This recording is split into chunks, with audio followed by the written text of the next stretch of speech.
Hi friends, പുതിയൊരു വീഡിയോയിലേക്ക് എല്ലാവർക്കും സ്വാഗതം. അങ്ങനെ വിക്രം എഴുന്നേറ്റ് വരുമ്പോൾ ചായ നന്ദിനി കൊടുക്കൂട്ടാ. നീ ഒരു കാര്യം ചെയ്യും, ഈ ചായ കുടിക്കാം, വേഗം പോയിട്ട് വായം കഴുകിയിട്ട് വാന്ന് പറയൂട്ടോ. ഇവിടെ നിന്നേ വിശ്വസിച്ച് എന്തൊക്കെ ആരുടെ കയ്യിൽ നിന്ന് വാങ്ങിച്ച് കുടിക്കാൻ പറ്റുമെന്നേ ഞാനൊന്ന് നോക്കട്ടെ എന്ന് പറയും. അപ്പോൾ കമലാമ്മ വന്നിട്ട് ചോദിക്കുകയാണ് കേട്ടോ, എന്താ ശ്രീജെ, എന്താ കാര്യം ചോദിക്കുകയാണ്. അതിനുശേഷം കമലാമ്മ ഒരു വാഴക്കൊപ്ര ശ്രീജയുടെ കൈക്ക് കൊടുക്കുമ്പോൾ വേദമല്ല നന്ദിനി പറയാം, അതേ വിഷം ചേർക്കാത്ത വാഴക്കൊപ്രയാണ് കേട്ടോ, വിഷമൊന്നും ചേർത്തേക്കരുതേ എന്ന് പറയുന്നുണ്ട്. അതിന് ശേഷം വിക്രം ചായ താ നന്ദിനി എടുത്തി എന്നൊക്കെ ചോദിക്കുകയാണ് കേട്ടോ. അപ്പോൾ പറയുന്നത്, നീ പോയിട്ട് മുഖം കഴുകി വായോ, കൈയും മുഖമൊക്കെ കഴുകിയിട്ട് കൊലുക്കു പൊഴിഞ്ഞിട്ട് വായോ, എന്നാൽ മാത്രം ഇതിൽ രുചി വ്യത്യാസം ഉണ്ടെങ്കിൽ മനസ്സിലാവാൻ പറ്റുള്ളൂ എന്ന് പറയും. അങ്ങനെ വിക്രം പോയിട്ട് വായൊക്കെ കഴുകിയിട്ട് വരാനിട്ട് ചായ കുടിച്ചിട്ട് പറയും, കുഴപ്പമില്ലല്ലോ, ചൂടിത്തിരി കുറവാണ്, വേറെ ടേസ്റ്റ് വ്യത്യാസമൊന്നുമില്ല ഇല്ലല്ലേ എന്ന് വയ്ക്കും.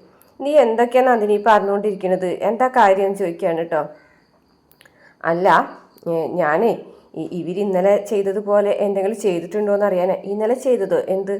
ആഹാ, അമ്മ ഒന്നും അറിഞ്ഞിട്ടില്ലല്ലേ? ഇന്നലെ ഇവിടെ പായസത്തിലേ ചില കാര്യങ്ങളൊക്കെ ചെയ്തു. പായസമോ? എന്ത് പായസം വെച്ച്? അപ്പോൾ വേദ പറയണേ, നന്ദിനി അടുത്ത് വെറുതെ ഓരോ വട്ടമൊക്കെ വിളിച്ചു പറയണാണ് നമ്മെ, ഇവിടെ അങ്ങനെ ഒരു സംഭവം ഉണ്ടായിട്ടില്ല എന്ന് പറയട്ടോ. അപ്പോൾ പറയുന്നുണ്ട്, അല്ലില്ല, ഇന്നലെ പായസം ഉണ്ടാക്കി, അപ്പോൾ പായസം ഉണ്ടാക്കിയത് ചില കാര്യങ്ങളുണ്ടായിന്ന് പറയട്ടോ. അപ്പോൾ വേദ പറയും, അതെ, വിശ്വേട്ടനും ശ്രീജേടത്തിയും തുടങ്ങുന്ന പുതിയ സംരംഭത്തിൻ്റെ ആഘോഷത്തിൻ്റെ സന്തോഷത്തിനായിട്ട് ഒരു ചെറിയ പായസം ഉണ്ടാക്കിയതാ. എന്നിട്ട് നീ അച്ഛനമ്മയ്ക്ക് കൊടുക്കാൻ എന്തേ? അത് പിന്നെ ഇന്നലെ അച്ഛനും അമ്മയും അത്താഴശീവേലി കഴിഞ്ഞിട്ടല്ലേ വന്നത്, അതുകൊണ്ട് എന്താ അവർക്ക് പായസം കുടിച്ചൂടെ? അമ്മേ, അതൊന്നുമല്ല, പായസത്തിൽ ഉറക്കഗുളിക ചേർത്തിട്ടുണ്ടായിരുന്നു എന്ന് പറയാൻ കേട്ടോ. അപ്പം ആ ഉറക്കഗുളിക ആദ്യം കുടിച്ചത് ഞാനാ. ഉറക്കഗുളിക ചേർത്ത പായസം കുടിച്ചിട്ട് ഞാനേ ഉറങ്ങിപ്പോയി. എന്നെ കുംഭകാരനെ എഴുതി വെച്ചിട്ടാ, തലയിൽ എഴുതി ഒട്ടിച്ചിട്ടാ വിനയേട്ടൻ പോയതെന്ന് പറയും കേട്ടോ. അപ്പോൾ കമലാമ്മയ്ക്കാണെന്നുണ്ടെങ്കിൽ ഒന്നും മനസ്സിലായിട്ടില്ല. എന്താ ശ്രീജയെ, എന്താ? ഓ, ശ്രീജയടുത്തി ഒന്നും പറയില്ല, ശ്രീജയടുത്തിയെ കൂട്ടുപ്രതി എന്ന് പറയും കേട്ടോ. ശ്രീജ തല കുമ്പിട്ട് നിൽക്കാൻ കേട്ടോ. അപ്പോൾ എടി സത്യം പറയടി എന്ന് പറയാൻ കേട്ടോ. ഞാൻ പറഞ്ഞതൊക്കെ സത്യമല്ലേ എന്ന് പറയണേ. അപ്പോൾ വിക്രമിനൊന്നും മനസ്സിലാവുന്നില്ല കേട്ടോ. അപ്പോൾ കമലാമ്മ ചോദിക്കുന്നുണ്ട്, എന്താ ഇവിടെ നടക്കുന്നത്, എന്താ സംഭവിച്ചത്? അമ്മയ്ക്ക് ഇപ്പോഴും ഒന്നും മനസ്സിലായില്ലേ? അമ്മയുടെ മോനെ പായസത്തിൽ മരുന്ന് ചേർത്ത് കൊടുത്തു, ഉറക്കി കെടുത്തി എന്ന് പറയാൻ കേട്ടോ. ഇന്നലെ സംഭവിച്ചത് ഇതാ, ആദ്യം ആ പായസം ഞാനാ കുടിച്ചത്, ഞാൻ ഇന്നലെ ബോധമില്ലാണ്ട് ഉറങ്ങിപ്പോയി. പിന്നെ കൊണ്ടുകൊടുത്തതേ വിക്രമിനാ, കൊണ്ടുകൊടുത്തത് വേറെ ആരുമല്ല, ശ്രീജയടുത്തിയാണ് കൊണ്ടുകൊടുത്തത് എന്ന് പറയാനേ. അപ്പോൾ മനസ്സിലായിട്ട വേദയ്ക്ക് ഇനി പിടിച്ചു നിന്നിട്ട് കാര്യമൊന്നുമില്ല, എന്തായാലും പറഞ്ഞേ നിവർത്തിയുള്ളൂ, ഇതേ നിൽക്കുന്ന കണ്ടില്ലേ. അപ്പോൾ വേദ ഇങ്ങനെ ചിരിക്കും കേട്ടോ. വിനായകൻ കുംഭാർണി എന്നൊക്കെ വിളിച്ചെന്ന് പറയുന്ന കേട്ടിട്ട് ഇവളൊരു ചിരി. അപ്പോൾ വിക്രം വന്നിട്ട് വേദനയോട് എടുത്ത് വന്നിട്ട് ചോദിക്കും, നന്ദിനിയുടെ അടുത്ത് പറഞ്ഞതൊക്കെ സത്യമാണോ? ഞാൻ ഇന്നലെ ഉറങ്ങിപ്പോയത് നീ ഇന്നലെ ഉറക്ക ഗുളിക തന്നിട്ടാണോ എന്ന് ചോദിക്കുകയാണ്. അപ്പോൾ വേദ പറയും, അതെ, ഇന്നലെ നിങ്ങൾക്ക് തന്ന പായസത്തിൽ ഉറക്കഗുളി ചേർത്തിട്ടുണ്ടായിരുന്നു എന്ന് പറയട്ടോ. അപ്പോൾ കൈ പൊക്കാണ് കേട്ടോ അടിക്കാനായിട്ട്, നിന്നെ ഞാൻ എന്ന് പറയും, തൊട്ടു പോകരുത് തന്നെ എന്ന് പറയും കേട്ടോ. ഇന്നലെ ഞാൻ അങ്ങനെ ചെയ്തില്ലായിരുന്നെങ്കിൽ ഇന്ന് രാവിലെ നിങ്ങളെ പോലീസ് സ്റ്റേഷനിലായേനെ എന്ന് പറയും കേട്ടോ. അതെൻ്റെ കാര്യമാണ്, എന്നെ സംബന്ധിക്കുന്ന കാര്യമാണ്, അതിൽ നീ എന്തിനാ ഇടപെടുന്നത്? ഞാൻ ഇടപെടും, ഈ ഒരു കാര്യത്തിൽ മാത്രമല്ല എല്ലാ കാര്യത്തിലും ഞാൻ ഇടപെടും, അതിനുള്ള അവകാശം അധികാരമൊക്കെ എനിക്കുണ്ട്. എന്തായാലും വിക്രമിന് ജയിലിൽ പോകാൻ ഞാൻ സമ്മതിക്കില്ല, ശ്രീനിവാസന് വേണ്ടിയിട്ട് എന്ന് പറയും കേട്ടോ. അതിനുശേഷം കമലാമ്മനെ എടുത്തു ചെന്നിട്ട് വേദ കാര്യം പറയാണ്. അമ്മേ, തേറാട്ട് ശ്രീധരൻ എന്ന് പറഞ്ഞിട്ടുള്ള ഒരാൾ ഇന്നലെ SP ഓഫീസിൽ ഒരു പരാതി കൊടുത്തിട്ടുണ്ട് ശ്രീനിവാസനെതിരെ. അദ്ദേഹം ചെയ്യുന്ന കൊള്ളരുതായ്മകളൊക്കെ ചോദിക്കാൻ വേണ്ടിയിട്ടാണ് അങ്ങനെ കേസ് കൊടുത്തിട്ടുള്ളത്. അപ്പോൾ അഴിമതിക്കെതിരെയാണ് അങ്ങേര് പ്രവർത്തിക്കുന്നത്, അതുകൊണ്ട് അയാളെ തട്ടിക്കൊണ്ടു പോകാനായിട്ടൊരു പ്ലാൻ ഇവർ തയ്യാറാക്കിയിട്ടുണ്ടായിരുന്നു, അതല്ലേ സംഭവം എന്ന് പറയാൻ കേട്ടോ. അപ്പോൾ വിക്രം പറയണം, നീ എന്തിനാണ് അതൊക്കെ അറിയുന്നതെന്ന് ചോദിക്കുകയാണെ. അറിയണം, എനിക്കതൊക്കെ അറിയണം എന്ന് പറയും. എന്തായാലും അയാളെ തട്ടിക്കൊണ്ടുപോയിട്ടുണ്ടെങ്കിൽ അയാൾക്ക് എന്തെങ്കിലും സംഭവിച്ചാലോ, എന്തായാലും വിക്രമിന് ജയിലിൽ പോകേണ്ടി വരും. അപ്പോൾ വിക്രം പറയും, അങ്ങനെ ഒന്നും സംഭവിക്കാനൊന്നും പോകുന്നില്ല എന്ന് പറയാം. അതെങ്ങനെ നിങ്ങൾക്ക് ഉറപ്പ് പറയാൻ പറ്റും? നിങ്ങളെ കൂടെയുള്ള ആൾ അയാൾ എന്തെങ്കിലും ചെയ്താലോ, അയാൾക്ക് എന്തെങ്കിലും സംഭവിക്കൂലേ, പിന്നെ നിങ്ങൾ ജയിലിലാവൂലേ? ഇപ്പോഴുള്ള പേര് പോരെ, ഇനി കൊലയാളി എന്നുള്ള പേരും കൂടെ വേണമെന്ന് ചോദിക്കുകയാണേ. അപ്പോഴേക്കും കമലാമ്മ വന്നിട്ട് വേദന മാറ്റി നിർത്തിയിട്ട് വിക്രമിൻ്റെ മുഖത്ത് ഒറ്റ അടിക്കാണ് കേട്ടോ. എന്നിട്ട് എല്ലാവരും ഞെട്ടിപ്പോകാണ്. അങ്ങനെ കമലാമ്മ ചെയ്യുന്ന ആരും വിചാരിച്ചിട്ടില്ല. എന്നിട്ട് പറയുന്നുണ്ട്, അച്ഛൻ പറഞ്ഞിരുന്ന കാര്യങ്ങൾക്കൊക്കെ എതിർക്കാണ് ഞാൻ ചെയ്തിരുന്നത്, നിൻ്റെ ഭാഗത്താണ് ന്യായം എന്ന് പറഞ്ഞിട്ട് നിനക്ക് വേണ്ടിയിട്ട് വാദിച്ചിരുന്നവളാണ് ഞാൻ, എന്നിട്ടും നീ ഇപ്പോഴും ഇതൊക്കെ തന്നെയാണല്ലേ ചെയ്യുന്നത്? നിന്റെ ജീവിതത്തിലേക്ക് മഹാലക്ഷ്മിയെ പോലെ കടന്നു വന്നവളാണ് ഈ പെൺകുട്ടി. ഇവളെ കണ്ണുനീര് ഈ വീട്ടിൽ വീണിട്ടുണ്ടെങ്കിൽ ഒരു പാട്ടം മണ്ണെണ്ണ ഞാൻ എൻ്റെ തലയിൽ കൂടെ ഒഴിക്കും. എന്നിട്ട് നിന്റെ മുന്നിൽ നിന്ന് പച്ചക്ക് ഞാൻ കത്തും. മരണം വരെ നിന്റെ മനസ്സിൽ ആ ഒരു കാഴ്ചയായിരിക്കും ഞാൻ നിനക്ക് തരാൻ പോകുന്നത്. നീ ആലോചിച്ചോ, നീ ഓർത്തിരുന്നു അതൊക്കെയെന്ന് പറഞ്ഞിട്ട് കമലാമ്മ അങ്ങ് ദേഷ്യപ്പെടാൻ കേട്ടോ. അങ്ങനെ ഒരിക്കലും കമലാമ്മനെ വിക്രം കണ്ടിട്ടില്ല. അമ്മേ എന്ന് പറയാൻ കേട്ടോ. അപ്പോൾ കമലാമ്മ ദേഷ്യത്തോടും സങ്കടത്തോടു കൂടി അകത്തേക്ക് പോവുകയാണേ. വേദയും പിന്നെ കൂടെ തന്നെ പോകുന്നുണ്ട്. വിക്രമാണെന്നുണ്ടെങ്കിലും വേഗം റൂമിലേക്ക് പോകും. നന്ദിനോട് ശ്രീജ ചോദിക്കുന്നുണ്ട് എന്താടി ഇത് എന്നൊക്കെ ചോദിച്ചിട്ട് പുച്ഛത്തോടെ ദേഷ്യപ്പെട്ട് അങ്ങനെ പോകും കേട്ടോ. പിന്നെ നന്ദിനിയല്ല നമ്മുടെ വേദ ചെന്നിട്ട് കമലാമ്മനെ ആശ്വസിപ്പിക്കുന്നുണ്ട് കേട്ടോ. കമലാമ്മ കെട്ടിപ്പിടിച്ച് കരയുന്നുണ്ട് വേദനെ. പിന്നെ കാണിക്കുന്നത് ശ്രീനിവാസൻ്റെ അടുത്ത് പുളിക്കൻ തലേദിവസം നടന്ന കാര്യങ്ങളൊക്കെ പറയുകയാണേ. വേദയാണ് ഫോൺ എടുത്തിട്ട് ഇന്നത്തെ പ്ലാൻ നടക്കൂല എന്ന് പറഞ്ഞു എന്ന് പറയുകയാണേ. അപ്പോൾ വിക്രം ഉറങ്ങിപ്പോയി എന്നാണ് പറഞ്ഞതെന്ന് പറയും. അപ്പോൾ എന്തായാലും വിക്രം ഉറങ്ങിപ്പോയിട്ടുണ്ടെങ്കിലും ഈ പ്ലാൻ എങ്ങനെ വേദ അറിഞ്ഞു? അന്നേരം സുധ പറയുന്നുണ്ട് അത് ചിലപ്പോൾ വിക്രം പറഞ്ഞിട്ടുണ്ടാവും, അല്ലാതെ എങ്ങനെ അറിയാം, വിക്രം അങ്ങനെ പറയാൻ വഴിയില്ല എന്ന് പറയട്ടോ. അപ്പോൾ എന്തായാലും അപ്പോഴേക്കും ഒരു കോൾ വരാം കേട്ടോ പുളിക്കൻ്റെ ഫോണിലേക്ക്, SP ഓഫീസിൽ നിന്നാണ് എന്ന് പറയട്ടോ. സൂരജ് എന്തായാലും നീ എടുക്ക് എന്ന് പറയട്ടോ. അങ്ങനെ പുളിക്കൻ ആ ഫോൺ എടുക്കാനായിട്ട് പോകും. അപ്പോൾ സുധ പറയാണ് ഞാനൊരു കാര്യം പറയട്ടെ, ഈ വിക്രമും കൂടി അറിഞ്ഞിട്ടാണെങ്കിലോ ഇന്നലെ വരാതിരുന്നത് എന്ന് ചോദിക്കട്ടെ. എങ്ങനെ? അല്ല, വേദ പറഞ്ഞിട്ടുണ്ടാവും വിക്രമിനോട് വരണ്ട, ഇന്നലത്തെ കാര്യം നടപ്പിലാക്കണ്ടെന്ന്. അതിന് വഴിയില്ല, അവരൊരുമിച്ച് ജീവിക്കുന്നവരല്ലേ. അപ്പോൾ പിന്നെ അവരങ്ങനെ ഒരുമിച്ച് ജീവിച്ചൊന്നും തുടങ്ങിയിട്ടില്ല. അത് നമ്മളോട് പറയുന്നതല്ലേ. ഒരു മുറിയിൽ കഴിയുന്ന ഒരാണും പെണ്ണും തമ്മിലുള്ള കാര്യങ്ങളൊക്കെ നമുക്ക് എങ്ങനെ അറിയാനാണ്?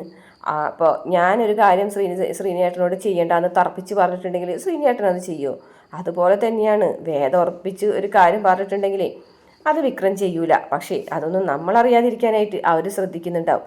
ഇപ്പം തന്നെ ശ്രീധരേട്ടനും അതുപോലെ തന്നെ വേദയും ഒരുമിച്ചാണ് നമുക്കെതിരെ പ്രവർത്തിക്കുന്നതെങ്കിൽ അതിന് വഴിയില്ല. അവരൊരുമിച്ചാണ് വന്നതെന്ന് വിചാരിച്ചിട്ട്. പക്ഷേ രണ്ടുപേരും ഭീഷണിപ്പെടുത്താനല്ലേ വന്നത്, അത് ശരിയാണ്. പക്ഷെ നമ്മൾ ഇതുവരെ ഒളിച്ചു വെച്ച ശ്രീകുമാറിൻ്റെ കാര്യം വരെ വേദ കണ്ടുപിടിച്ചിട്ടുണ്ടെങ്കിൽ വേദയ്ക്ക് വിക്രമിനോട് അത്രയും ഇഷ്ടം ഉണ്ടായിട്ടല്ലേ അങ്ങനെ ചെയ്യുന്നത് എന്നൊക്കെ പറയാൻ കേട്ടോ. അപ്പോഴേക്കും പുളിക്കൻ വരികയാണ്. പുളിക്കൻ വന്നിട്ട് SP ഓഫീസിൽ പരാതി കൊടുത്ത കാര്യങ്ങളൊക്കെ പറയാൻ കേട്ടോ. ചെറുകിട തൊഴിലാളികളുടെ കട കത്തിച്ചതിനെതിരെയുള്ള കേസൊക്കെയാണ് അയാൾ പുനരന്വേഷണത്തിന് പറഞ്ഞ് നോട്ടീസ് കൊടുത്തിട്ടുള്ളൂ, അപേക്ഷ കൊടുത്തിട്ടുള്ളൂ എന്നൊക്കെ പറയും. അപ്പോഴേക്കും വിക്രം വരികയാണ് കേട്ടോ. അപ്പോൾ വിക്രം എന്താ ഇന്നലെ എന്ത് പറ്റി, ഇന്നലത്തെ പ്ലാൻ പ്ലാൻ തെറ്റിപ്പോയത് എന്താ ചോദിക്കും. സോറി സാർ, ഞാൻ ഉറങ്ങിപ്പോയി. ഇങ്ങനെ ഉറങ്ങിപ്പോകുമോ എന്ന് പറയാൻ കേട്ടോ. സോറി, ഇന്നെന്തായാലും നമുക്കത് ചെയ്യാം. വേണ്ട, ഇന്നിപ്പോൾ എന്തായാലും അത് ചെയ്യണ്ട. മാത്രമല്ല ശ്രീധരേട്ടൻ ഒരു പരാതി SP ഓഫീസിൽ കൊടുത്തിട്ടുണ്ട്, അതുകൊണ്ട് ഇന്നത് ചെയ്യണ്ട.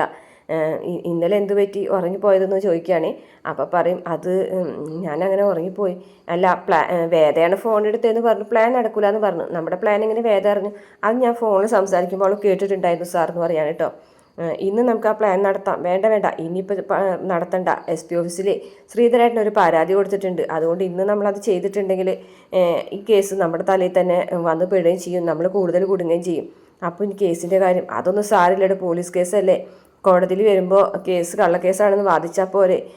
അതുകൊണ്ട് അത് ആ വഴിക്ക് വിട്.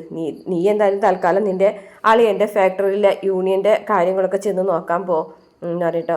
സാർ അത് പിന്നെ സാറില്ലടോ, അത് കുഴപ്പമില്ല, നമുക്ക് നോക്കാം. കേസ് വരുമ്പോൾ പിന്നെ സാറിന് പ്രശ്നമാവില്ലേ? അതൊന്നും സാറില്ല, കേസൊന്നും ഇപ്പോൾ പുത്തരിയൊന്നും ഉള്ളല്ലേ, ഇതിനു മുമ്പും കേസൊക്കെ ഇല്ലല്ലേ. പിന്നെ പ്രതിച്ഛായക്ക് കുറച്ച് മങ്ങലേൽക്കും, അത് മാത്രമേ ഉണ്ടാവുള്ളൂ. കേസ് കോടതിയിൽ വരുമ്പോൾ നമുക്ക് കള്ളക്കേസാണെന്ന് വാദിക്കാം. താനിപ്പോൾ എന്തായാലും യൂണിയൻ ഓഫീസിലേക്ക് ചെല്ല് എന്ന് പറയുന്നുണ്ട്. അങ്ങനെ വിക്രം അവിടെ നിന്ന് പോകുമ്പോൾ പുളിക്കനോട് പറയുന്നുണ്ട് ഇവനെ സംശയിക്കാറായിട്ടില്ല, പക്ഷേ എങ്കിലും ഒന്ന് സൂക്ഷിച്ചേക്ക് എങ്ങനെ പറയും. അതിനുശേഷം പിന്നെ കാണിക്കുന്നത് വേദനയാണ് കേട്ടോ. വേദ ഒരുങ്ങി ഓഫീസിലേക്ക് പോകുമ്പോഴേക്കും ശ്രീജ് ചോറ് കൊണ്ടുവരികയാണ്.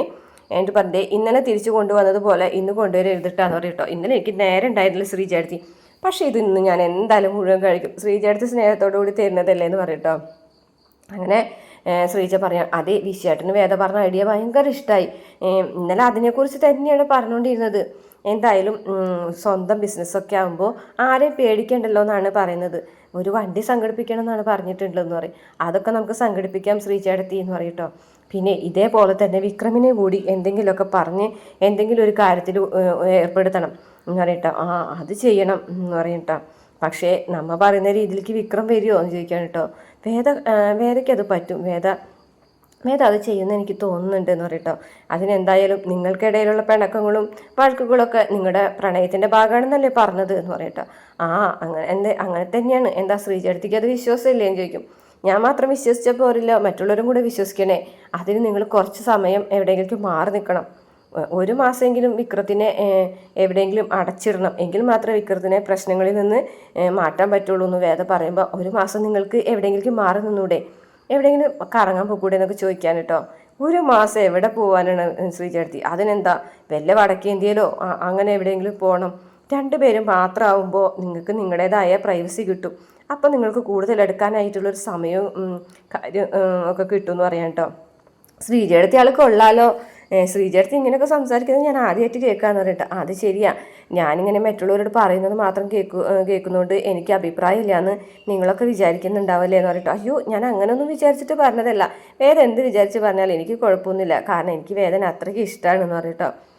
അപ്പോൾ വേദ പറയും, എന്തായാലും ശ്രീചേട്ടത്തിന് അനിയനെ ഞാൻ മെരുക്കിയെടുക്കും, അത് ഉറപ്പാണെന്ന് പറഞ്ഞിട്ട് പോകും. പിന്നെ കാണിക്കുന്നത് മാഷ് റൂമിലേക്ക് വരുമ്പോൾ കമലാമ്മ കിടന്ന് കരയാണ്. അപ്പം മാഷ് ചോദിക്കുന്നുണ്ട്, എന്തിനാ കരയുന്നതെന്ന് ചോദിക്കുകയാണ് കേട്ടോ. അപ്പോൾ പറയുന്നുണ്ട്, മാഷ് വിക്രത്തിൻ്റെ ഓരോ കാര്യങ്ങൾ പറഞ്ഞിരുന്ന സമയത്ത് ഞാനാണ് അവനെ ന്യായീകരിച്ചിരുന്നത്. മാഷ് അവനോടുള്ള ദേഷ്യം കൊണ്ടാണ് അങ്ങനെയൊക്കെ പറയുന്നതെന്നാണ് ഞാൻ വിചാരിച്ചിരുന്നത്. ഇതിപ്പോൾ എനിക്ക് മനസ്സിലായി തുടങ്ങി, നമ്മൾ എന്ത് പറഞ്ഞിട്ട് കാര്യമില്ല എന്നുള്ളത്. അപ്പോൾ കമലാമ്മ ഇങ്ങനെ കരഞ്ഞോണ്ടിരിക്കുമ്പോൾ മാഷ് പറയും, നീ കരച്ചിൽ നിർത്ത്, എന്നൊരു കാര്യം പറയും, അതിന് മാത്രം എന്താ അവിടെ സംഭവിച്ചത് എന്ന് ചോദിച്ചിട്ട് പറയുമ്പോൾ മാഷോടെ എല്ലാ കാര്യങ്ങളും നടന്നതൊക്കെ പറയാണ് കേട്ടോ. പായസത്തിൽ അവർക്ക് ഗുളി കൊടുത്തതായിട്ടുള്ള കാര്യങ്ങളൊക്കെ പറയാണ്. എന്നിട്ട് കമലാമ്മ പൊട്ടിക്കരയുമ്പോൾ മാഷ് പറയുന്നുണ്ട്, ആ കുട്ടി എന്തിനാണ് ഇവന് വേണ്ടി ഇത്രയധികം സഹിച്ച് ഈ വീട്ടിൽ നിൽക്കുന്നത്? ആ കുട്ടിയുടെ കാര്യം നശിച്ചു പോക്കൂടെ? ഇടയ്ക്ക് എപ്പോഴും ഞാനും ആഗ്രഹിച്ചിട്ടുണ്ട് അവൾ ഈ വീട്ടിൽ തന്നെ സ്ഥിരമായിട്ടുണ്ടായിരുന്നെങ്കിൽ എന്ന്. അപ്പോൾ കമലാമ്മയ്ക്ക് ഭയങ്കര സന്തോഷമാവും കേട്ടോ. പക്ഷേ അത് അവളുടെ ഭാവി നശിപ്പിക്കാൻ വേണ്ടിയിട്ടാണ് നമ്മളങ്ങനെ ചിന്തിക്കുന്നത്. അപ്പോൾ കമലാമ്മ പറയും, ശരിയാണ്, ഞാനും അതെ, ഈ വീട്ടിൽ അവൾ ഇവിടെ ഉണ്ടാവണമെന്ന് വിചാരിച്ചത് നമ്മുടെ മോനെ നന്നാക്കി എടുക്കാൻ അവൾക്ക് പറ്റുമെന്ന് വിചാരിച്ചിട്ടുള്ള സ്വാർത്ഥത കൊണ്ടാണ്. പക്ഷേ അവൻ ഒരിക്കലും നന്നാവാൻ പോകുന്നില്ല എന്ന് പറയുന്നത് കാണിച്ചുകൊണ്ടാണ് കേട്ടോ ഇന്നത്തെ എപ്പിസോഡ് അവസാനിക്കുന്നത്. നാളത്തെ എപ്പിസോഡിൽ കാണിച്ചിട്ടുള്ളത് വേദ വിക്രമിനെ അമ്പലത്തിലേക്ക് നിർബന്ധിച്ച് കൊണ്ടുപോകാണ് കേട്ടോ. എന്തൊക്കെയോ വഴിപാട് കഴിക്കുന്നുണ്ട്, പക്ഷെ വേദയ്ക്ക് വേണ്ടിയിട്ട് അതെല്ലാതും ചെയ്യാണ് കേട്ടോ. അപ്പോൾ എന്ത് വഴിപാടാണ് കഴിക്കാനുള്ളതെന്ന് പൂജാരി വന്ന് ചോദിക്കുമ്പോൾ വിക്രം പോയി കുളിച്ചിട്ട് രഹസ്യമായിട്ടാണ് എന്തോ ഒരു വഴിപാടൊക്കെ കഴിപ്പിക്കുന്നത്. പക്ഷെ വേദ പറയുന്നത് പോലെയൊക്കെ വിക്രം അനുസരിക്കുന്നുണ്ട്. ഇത്രയാണ് പ്രമോല് കാണിച്ചിട്ടുള്ളത്. വീഡിയോ ഇഷ്ടപ്പെട്ട ചാനൽ സബ്സ്ക്രൈബ് ചെയ്ത് സപ്പോർട്ട് ചെയ്യണേ.